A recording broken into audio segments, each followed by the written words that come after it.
ए पोरा तेजामध्ये रममान झालेला देश म्हणजे भारत देश. उत्सवाचे तीन रंगांचा आभाळ आज सजला.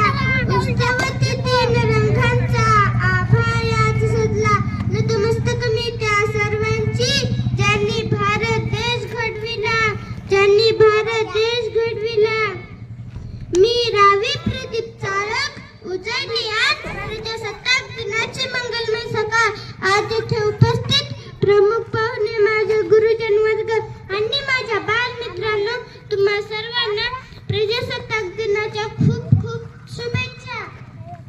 आज अभिमानाने फडकत असलेल्या या तिरंगा झेंड्याला आणि भारत मातेला वंदन करून मी माझ्या भाषणाला सुरुवात करते. 26 जानेवारी 1950 रोजी आपल्या भारताला संविधान लागू करण्यात आले. तेव्हा आपला भारत देश सर्वभौम लोकशाही प्रजासत्ताक देश बनला. आपली राज्यघटना ही जगातील सर्वात मोठी लिखित राज्यघटना आहे. या घटनेने आपल्याला मूलभूत हक्क आणि अधिकार दिले आहे. मित्रांनो, आज आपण येथे प्रसन्न मनाने हसत मुखाने बसलो आहोत, पण या स्वातंत्र्याची कथा फार मोठी आहे, फार मोठी आहे.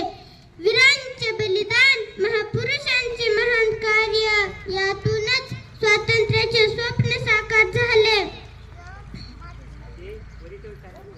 सीमेवर लढणाऱ्या या सर्व जवानांना मी सादर प्रणाम करते, मी सादर प्रणाम करते. शेवटी भारत मातेला वंदन करून मी माझ्या भाषणाला पूर्णविराम देते, पूर्णविराम देते. गजरात गजरा मोगऱ्याचा गजरा, गजरात गजरा मोगऱ्याचा गजरा. येथे बसलेल्या सर्वांना माझा मानाचा मुद्रा, येथे बसलेल्या सर्वांना माझा मानाचा मुद्रा. धन्यवाद. जय भारत, जय जवान, जय किसान. धन्यवाद.